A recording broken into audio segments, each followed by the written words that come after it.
Hi folks, welcome back to Hermione's Horror Reviews, and yes, so today is the third, so this is day 3 of my Christmas horror reading vlog, or horror vlog.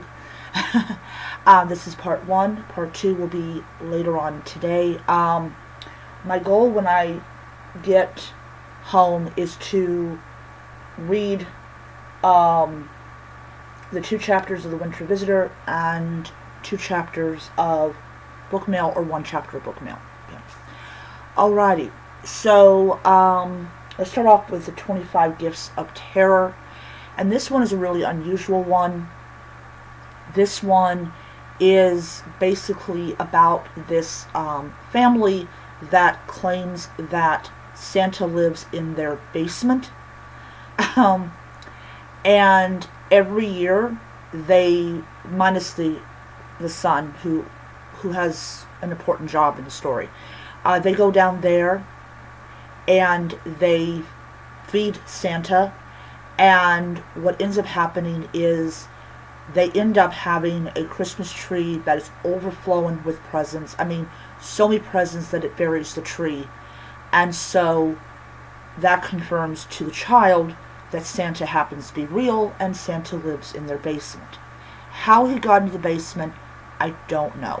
I really, really don't know. It's one of the weird things in the story. How in the world did Santa get into their basement? I don't know. So later on, when he is older, he is told to go down to feed Santa, and instead of the normal stuff that you would feed a person, they have a wide range of really weird items. And I'm not going to talk about what they are because it's early in the morning and most of you are probably going to be having breakfast. What ends up happening is Santa tells him that, I can tell that you're different from your parents, and basically that he says that if you release me, I can go back to delivering presents to all the children who are good. And so of course he agrees, because the child has a moral compass, which is always good. It's always good to have children with moral compasses. And basically he goes and he waits until his parents are asleep. He brings something from his father's garage that frees Santa, and of course what ends up happening is Santa gets free, just terrorizes the hell out of the parents, and goes away. So it's not a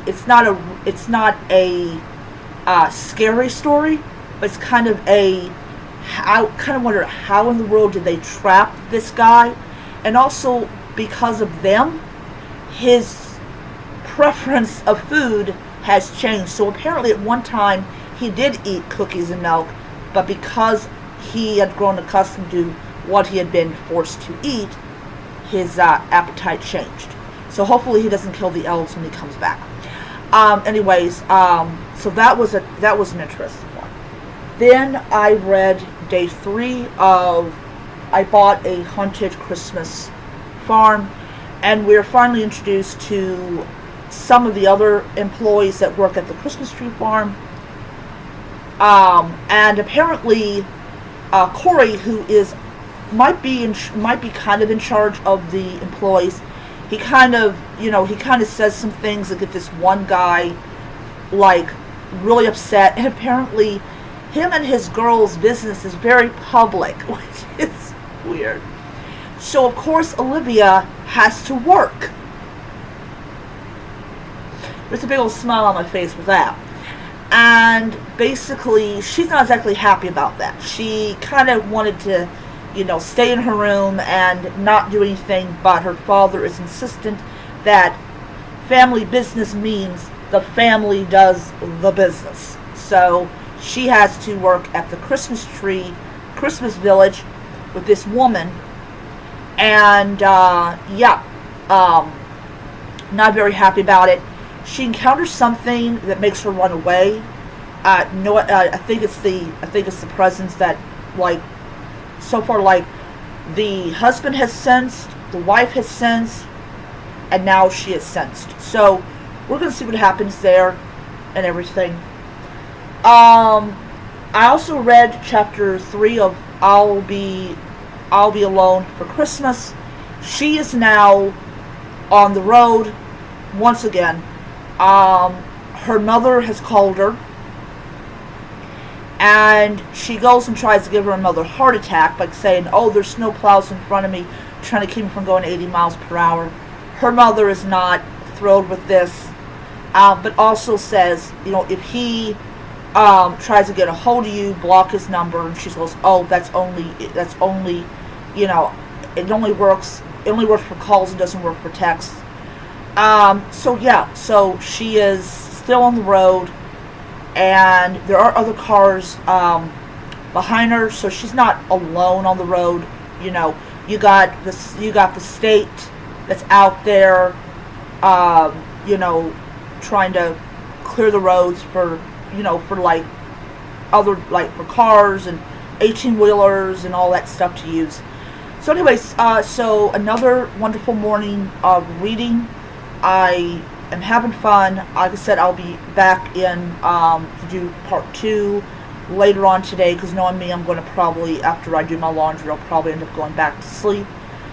And then, then I will read, as I said, I'll read 2 more chapters of The Winter Visitor, and I'll probably just go ahead and read 2 chapters of Book Mail, because I'm really interested in seeing what's going to happen. So, hopefully The Winter Visitor will not pop up until maybe chapter 11. I would really appreciate that. Alrighty, so I will see you guys next time, and until then, be spooky and have a wonderful holiday season. Bye.